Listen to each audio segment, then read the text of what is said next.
본문 말씀으로 두려움을 넘어 영광의 길로, 두려움을 넘어 영광의 길로라는 제목으로 말씀 나눌 때에 하나님께서 오늘도 우리에게 크신 은혜로 충만하게 채워주실 줄 믿습니다. 우리 한번 인사하고 말씀 나누겠습니다. 하나님이 우리의 힘입니다. 하나님을 의지하십시다. 아멘. 하나님을 의지하여 이 예배의 자리에 나온 우리 모든 성도님들에게 하나님께서 독수리 날개침 같은 새 힘으로 충만하게 채워주실 줄로 믿습니다. 20세기의 가장 위대한 작가로 불리는 그 중에 한 명인 C.S. 루이스라는 분이 계십니다.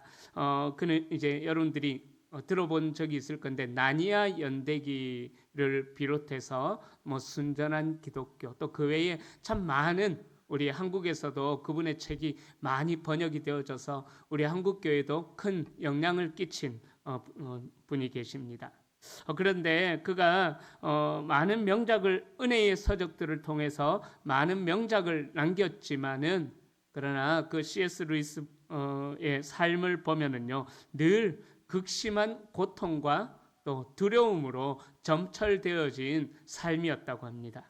특히 그의 말년에 아내를 얻었는데 조이 데이비드먼이라는 아내를 얻어서 이제 좀 행복하게 살아보려고 할 그때쯤에 아내는 암으로 투병하게 되었고 그로 인하여서 루이스는 자기의 젊은 시절에 그 힘든 시절을 보냈던 하나님께서 이제 이 마지막에도 나에게 힘든 시절을 허락하시는 건가 하면서 참 많은 은혜로운 서적을 남겼음에도 불구하고 깊은 회의와 절망 가운데 빠졌다고 합니다.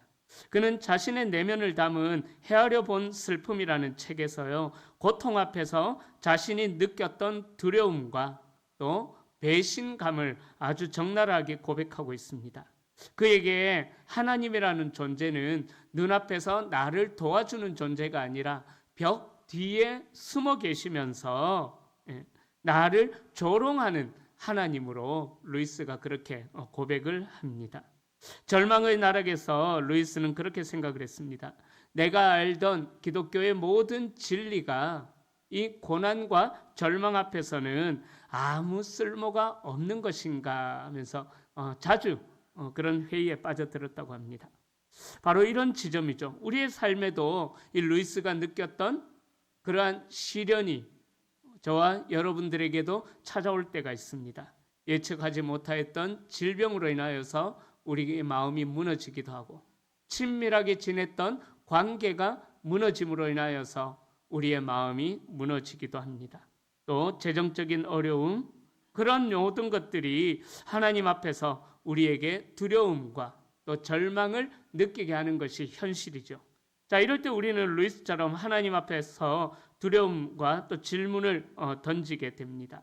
과연 이 고통과 물과 불과 같은 그 고난의 상황 속에서 우리는 정말 하나님을 바라볼 수가 있는 것인가?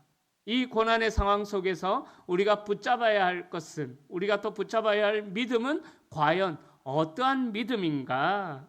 우리의 정체성은 과연 무엇일까? 이런 질문 앞에 서게 된다라는 사실입니다. 저 역시 목회를 하면서 이제 만 2년이 담임 목사로서 시간이 이렇게 흘러왔는데요.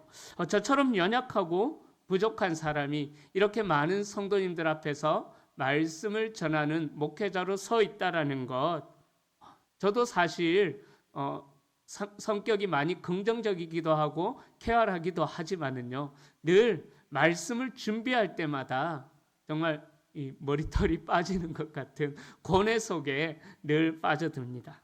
혹시나 다음 설교를 준비할 때 우리 교회 이제 제 설교 횟수가 많다 보니까는 설교를 준비하면서 다음 설교를 준비할 때에 하나님의 은혜가 나에게서 메말라 버리면 어떡하나.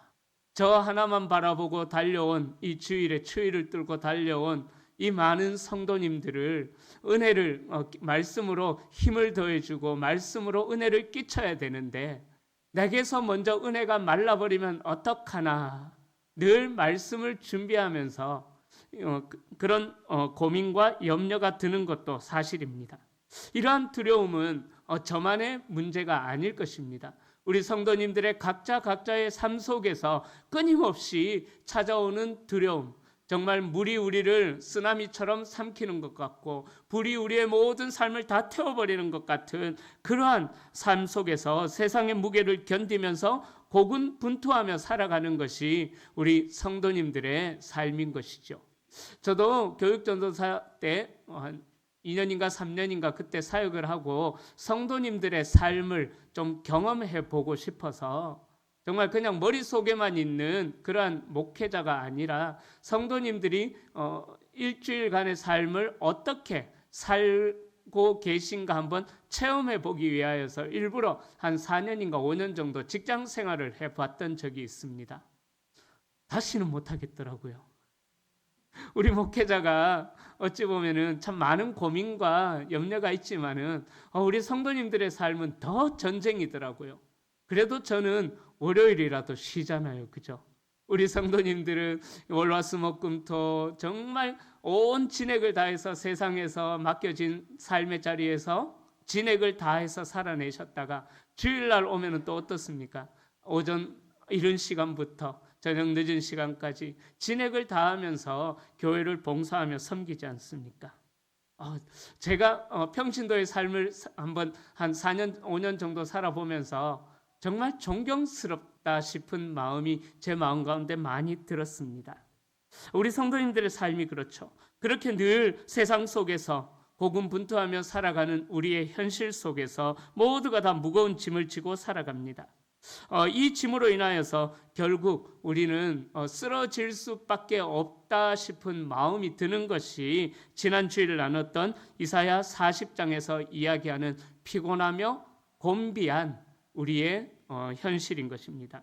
자, 우리는 이런 삶의 문제에서 자유함을 누리기를 원하지만은 그 문제라는 것이 내 어떠한 노력으로 해결이 되어지지 않는다라는 것이 그죠?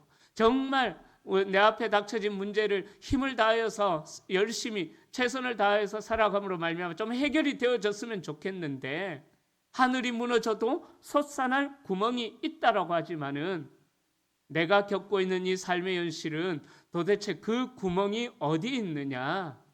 그 C.S. 루이스가 이야기했던 것처럼 하나님은 마치 벽 뒤에 숨어서 나를 조롱하는 것 아닌가?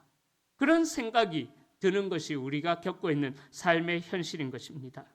오늘 본문에 나오는 이스라엘 백성들도요 그러했습니다. 바벨론의 포로로 잡혀가서 모든 것을 잃어버렸던 이스라엘 백성들이 자신들은 하나님의 시야에서 완전하게 벗어난 존재가 된 것은 아닐까?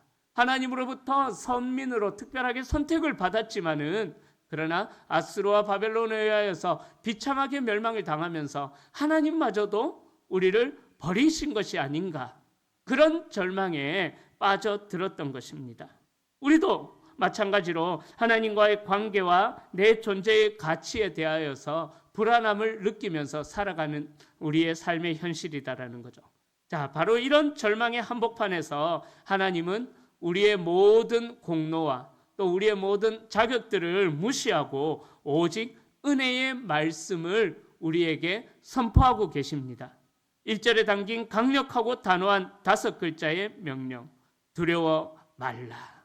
두려워 말라. 너는 두려워하지 말라라는 거예요.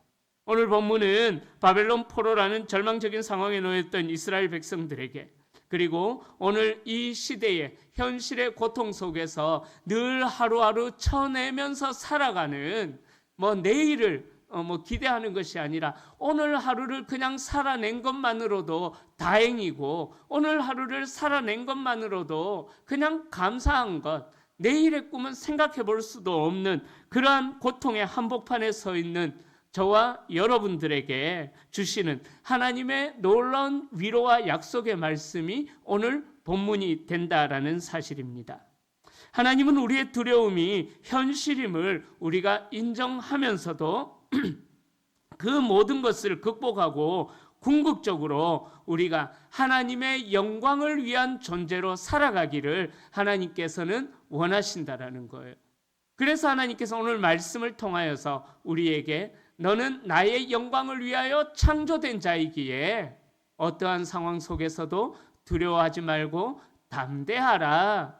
그 말씀을 오늘 우리에게 주고 있는 것입니다.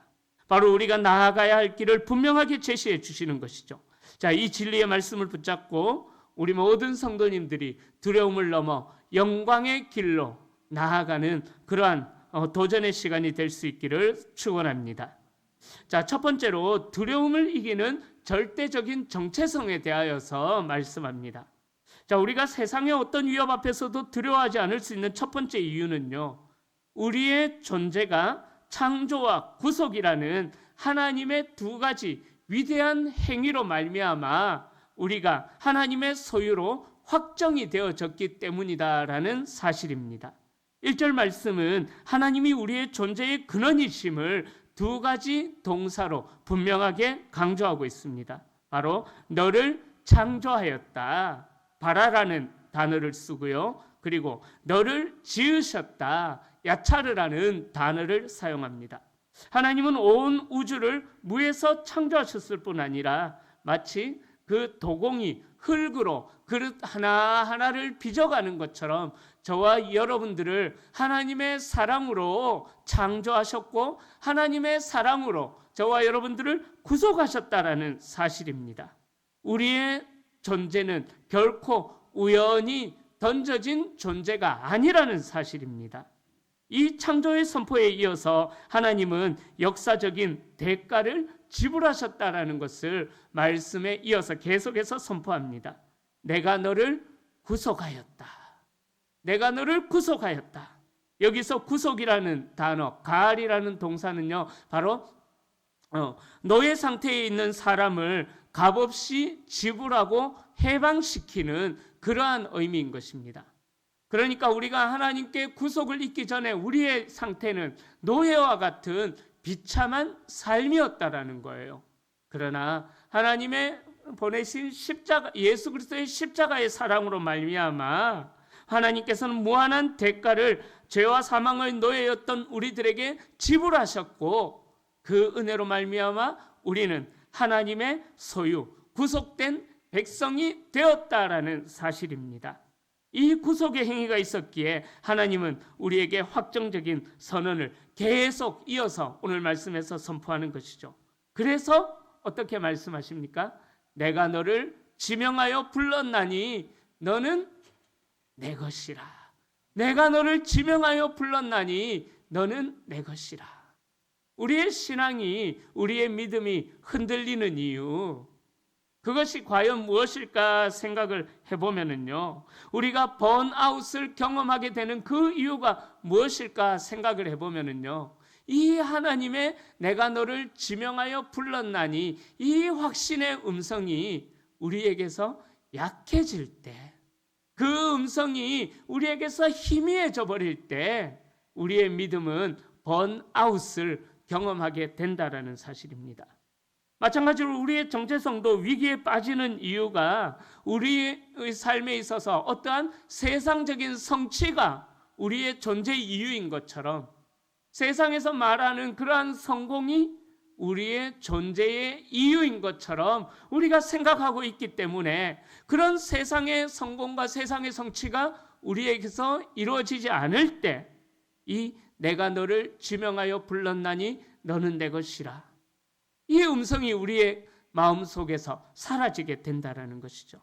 그러나 우리 하나님께서는 우리가 아무것도 이루지 못했을 때에라도 하나님은 우리에게 말씀하시는 거예요. 이스라엘 백성들이 포로로 잡혀서 고난 중에 있다라고 할지라도 하나님이 말씀하시는 거예요. 너는 내 것이라. 너는 내 것이라.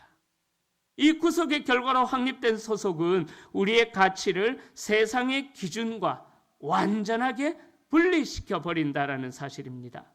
4절은 계속해서 선포합니다. 네가 내 눈에 보배롭고 존귀하며 내가 너를 사랑하였으므로, 네가 내 눈에 보배롭고 존귀하며 내가 너를 사랑하였다라고 말씀하는 거예요. 하나님께서 우리를 보실 때 무엇이 그렇게 사랑스러웠겠습니까? 그죠? 하루에 12번도 하나님의 마음을 더 뒤집어 놓는 우리의 연약한 이러한 죄성이 있는데도 불구하고 뭐 때문에 하나님이 우리를 바라보시면서 너가 내 눈에 보배롭고 내 눈에 존귀한 존재야. 제가 부모가 되어 보니까는요, 그게 느껴지더라고요. 그게 느껴지더라고요. 제가 첫째 딸을 놓고 제가 사진 찍는 취미가 있거든요. 제 집에 지금 장롱 속에 처박혀 있는데 좀 큰 카메라가 있어요. 왜 시커먼 거 앞에 막 렌즈 이만한 거 달린 그런 카메라 있잖아요. 되게 카메라 제가 취미로 사진을 좀 찍었었는데 달성공원에 제 큰딸 익산으로 이사 가기 전에 달성공원에 한번 이제 소풍을 갔어요. 거기서 소풍을 가서 사진을 찍는데 제 딸이 겨우 걸음마 할 때 사진을 찍는데 이 렌즈 사이로 보이는 제 딸의 모습이 저인데 막 뭉클하게 들어오는 거예요. 얼마나 예쁜지, 얼마나 예쁜지, 얼마나 예쁜지. 사랑하는 성도님들, 하나님께서 저와 여러분들을 그렇게 바라보고 계신다라는 거예요. 네가 내 눈에 보배로운 존재다. 비록 하나님의 말씀을 떠나서 불순종하는 자리에 있다고 할지라도, 그래서 하나님의 마음에 안타까움을 주는 존재라고 할지라도 너는 내게 보배로운 존재야. 너는 존귀한 존재야. 왜? 내가 너를 사랑하기 때문에. 내가 너를 사랑하기 때문에. 여기서 보배롭다, 약하르라는 단어를 사용하는데 귀하다, 가치가 있다라는 뜻이고요. 존귀하다라는 단어는 카베드라는 단어를 사용해요. 이 카베드라는 단어는 영광스럽고 무게감이 있다라는 뜻입니다. 그러니까 하나님께서 우리를 보시기에 영광스럽고 무게감이 있고 귀하고 가치 있는 존재다라고 말씀하십니다. 세상은 우리의 가치를 우리의 물질, 우리의 명예, 우리의 능력으로 우리의 가치를 잽니다. 무게로 잽니다. 하지만 오늘 본문의 하나님은 하나님의 사랑을 근거로 해서 저와 여러분들을 평가하신다라는 거예요. 우리는 세상이 볼 때 너무나 무가치하게 느껴져서 때로는 우리의 마음이 무너지기도 하지만, 그러나 우리의 가치는 전능하신 하나님이 매기신 그 가격표에 달려 있다라는 사실입니다.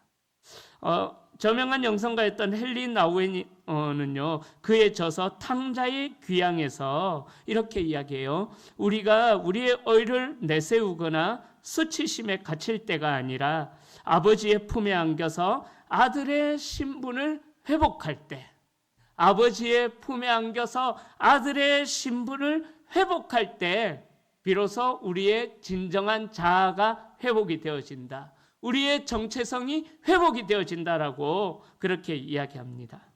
사랑하는 성도님들, 우리의 가치는요, 우리가 무엇을 이루었는가, 그것이 중요한 것이 아니에요.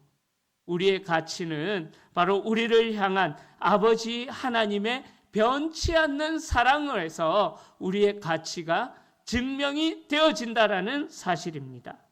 우리가 이 절대적인 소속과 가치를 확신할 때에 세상의 어떠한 불안이 우리에게 엄습해도, 위협이 엄습해도 우리는 무너지지 않는 평안을 누리게 된다라는 사실입니다.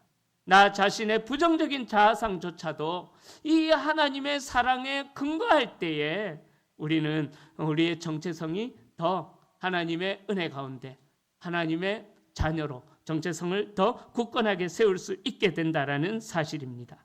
자, 두 번째로 하나님께서 오늘 말씀을 통하여서 그 시련 속에서도 확실한 보장을 내가 해줄 것이다 라고 시련 속에 확실한 보장을 말씀합니다. 바로 물과 불을 관통하는 인격적인 임재로 우리에게 말씀하십니다. 자, 우리가 두려움을 이길 수 있는 두 번째 이유는 이처럼 우리를 구속하고 사랑하시는 하나님께서 우리가 겪는 가장 힘든 고통의 시련의 한복판에 하나님도 우리와 함께 하시기 때문이다라는 사실이죠. 자, 첫 번째 우리의 정체성이 그렇게 확립되었다면 이제는 문제는 뭘까요? 고난의 현실을 지나고 있는 우리의 문제다라는 현실입니다. 자, 2절은 고난을 상징하는 두 가지의 극단적인 단어인 이미지, 그 물과 불이라는 단어를 사용하고 있습니다. 내가 물 가운데로 지날 때에, 내가 불 가운데로 지날 때에. 자, 이 말씀은 하나님이 우리의 인생에서 모든 고난을 없애주시겠다라는 그런 약속이 아닙니다. 우리가 하나님의 약속을 붙잡을 때에 물과 같은 또 불과 같은 그러한 현실의 고난이 있다고 할지라도 하나님의 약속을 붙잡을 때에 우리는 그 현실을 뛰어넘을 수 있다라는 것을 오늘 본문에서 우리에게 말씀하고 있는 것이죠. 자, 이 물과 강은 우리의 마음을 어렵게 만드는 압도적인 혼란과 또 예측, 그 예측이 불가능한 그런 재난들을 의미합니다. 또 불과 불꽃은 격렬한 고통과 파괴적인 시련을 의미합니다. 하지만 이 시련의 통과 과정 속에서 하나님은 가장 강력한 안전장치를 우리에게 주셨다라는 사실이에요. 그것이 바로 내가 너와 함께 할 것이라. 왜? 너는 내 것이기 때문에. 너는 내 것이기 때문에 내가 너와 함께 하는 거야. 사랑하는 성도님들, 지난주에 살펴봤던 이사야 40장에서 약속된 그 세임, 독수리 날개침 같은 그 세임은 바로 하나님의 임마누엘, 하나님이 나와 함께 하시는 그 임마누엘, 하나님이 우리와 함께 하신다라는 뜻의 임마누엘을 통하여서 우리에게 역사한다라는 사실입니다. 하나님은 우리를 시련에서 건져주실 뿐만 아니라 시련 속에서 우리와 동행하여 주신다라는 거예요. 이 임재가 있기에 어떠한 강물도 우리를 침몰하지 못하고 어떠한 불꽃도 우리를 사르지 못한다라는 사실입니다. 하나님의 이 약속은 우리에게 닥쳐진 고난과 그 고통의 어떠한 어려움들을 무력화시킨다라는 사실입니다.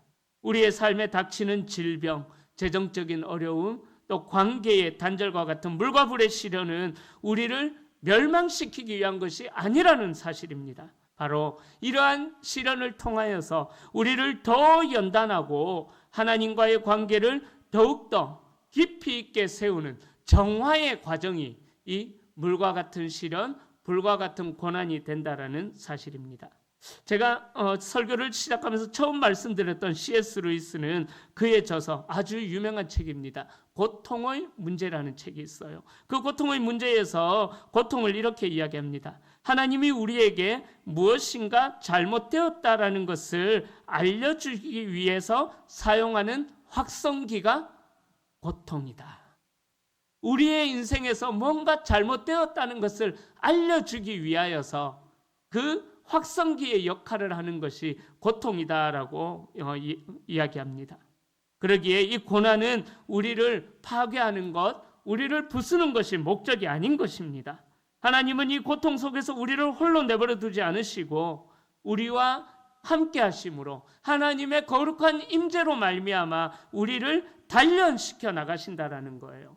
마치 다니엘의 세 친구가 풀무불 속에서 하나님을 만났듯 그 풀무불 속에서 세 친구가 들어갔을 때에 그 인자 네 번째 사람이 그 풀무불 속에서 다니엘의 세 친구를 보호해 주셨던 것처럼 고난의 현실을 지나고 있는 저와 우리 모든 성도님들을 우리와 함께 하심으로 하나님이 그 고난을 이겨내게 하신다라는 사실입니다. 우리가 이 임재를 실제로 경험하기 위해서는 우리의 시선을 문제의 크기를 바라보는 것이 아니라 하나님의 크기에 우리의 시선을 고정해야만 합니다. 그렇죠? 우리가 문제를 바라볼 때 우리의 마음에는 절망만 생기고 낙심만 생기게 될 것입니다. 그러나 눈을 들어 주를 보라, 내 모든 염려 주께 맡겨라. 슬플 때에 주님의 얼굴 보라. 사랑의 주님 안식 주리라. 그거예요. 이 고난의 현실 속에서 우리의 믿음의 눈을 들어 주님을 바라보게 될 때에 우리와 함께 그 고난의 터널을 지나고 계시는 하나님의 임재를 경험하게 된다라는 사실입니다. 하나님의 임재가 있을 때에 우리는 외부의 격렬한 시련 속에서도 내면의 중심을 잃지 않는 진정한 새 힘, 지난주에 말씀드렸던 그 이사야 40장에서 이야기한 진정한 새 힘을 얻게 된다라는 사실입니다.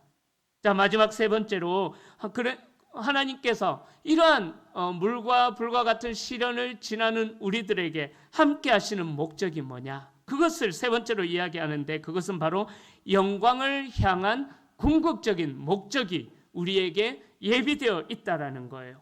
바로 회복을 위한 부르심과 그 부르심이 완성이 되어지는 것을 말씀합니다. 자, 우리가 두려움을 이기고 고난을 통과해야 할 마지막 이유는요, 우리의 구원과 삶에 하나님의 영광이라는 고귀한 목적이 최종적으로 연결이 되어져 있기 때문입니다. 5절 이하에서 하나님은 다시 한 번 더 두려워하지 말라라고 명하신 이후에 흩어진 백성들을 동서남북 사방에서 남김없이 모아서 완전한 하나님의 백성의 공동체의 회복을 이루시겠다라고 약속하십니다.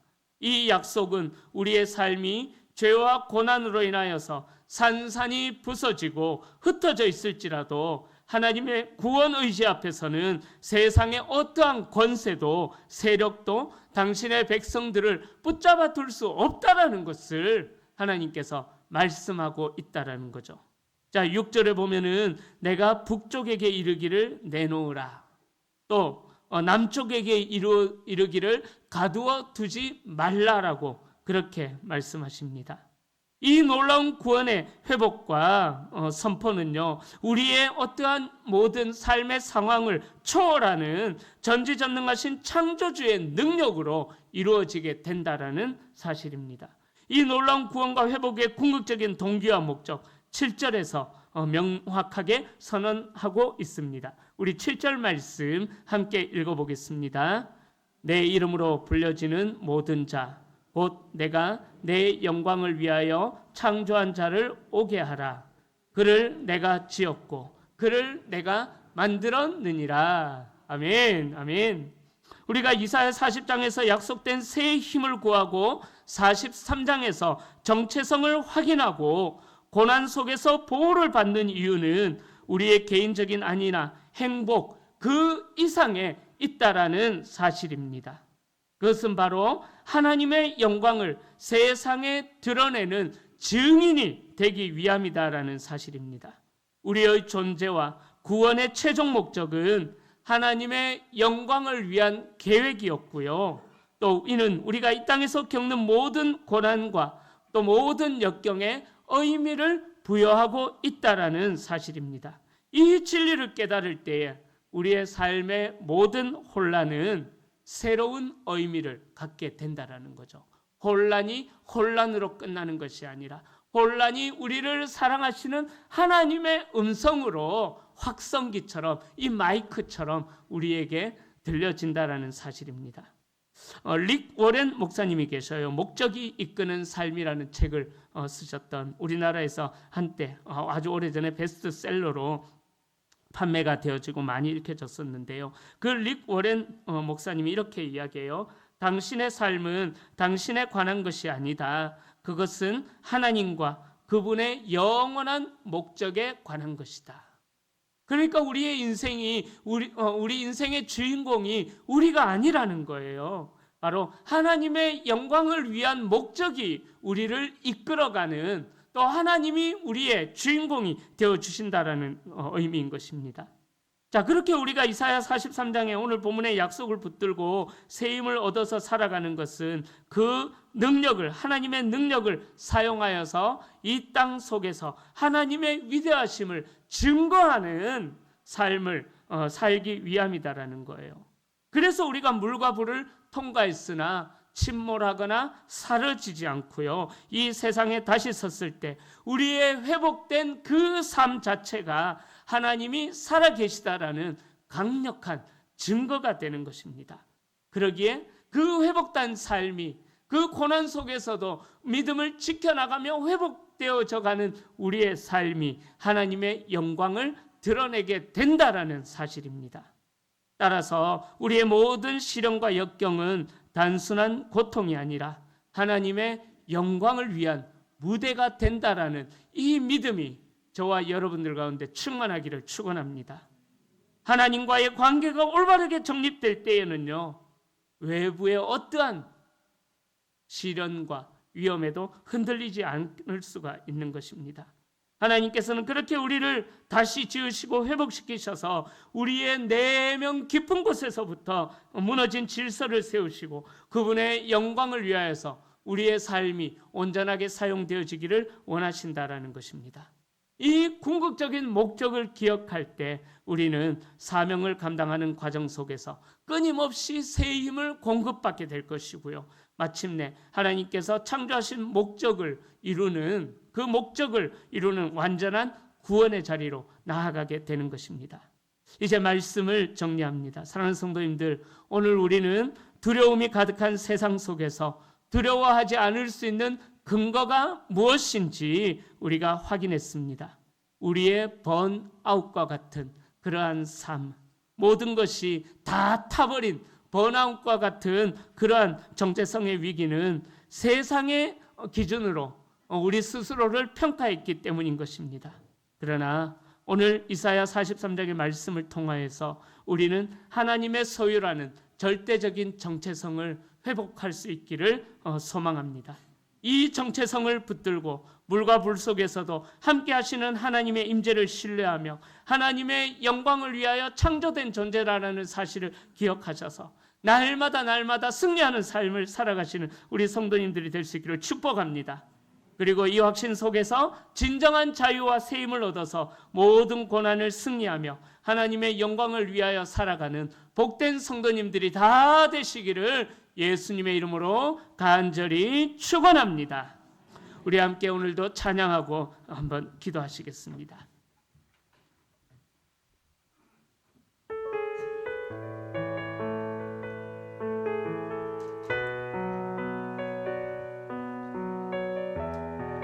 나의 안에 거하라. 찬양합니다. 나의 안에 거하라. 나는 내 하나님이니 모든 환난 가운데 너를 붙드는 자라. 두려워하지 말라. 내가 널 도와주리니 놀라지 말라. 내 손 잡아주리라. 나의 안에 거하라. 나의 안에 거하라. 나는 내 하나님. 아멘. 모든 환난 가운데 너를 지키는 자라. 아멘. 두려워하지 말라. 내가 널 도와주리니 놀라지 말라. 내 손 잡아주리라. 내가 너를 지명하여 불렀다. 너는 내 것이라. 내 것이라. 너의 하나님이라. 내가 너를 보배롭고 존귀하게 여기노라. 너를 사랑하는 내 영. 나의 안에 거하라. 나는 내 하나님이니 나의 안에 거하라. 나는 내 하나님이니 모든 환난 가운데 너를 지키는 자라. 두려워하지 말라. 내가 널 도와주니 놀라지 말라. 내 손 잡아주리라. 아멘. 내가 너를 지명하여 불렀나니 너는 내 것이라. 아멘. 내 것이라. 너의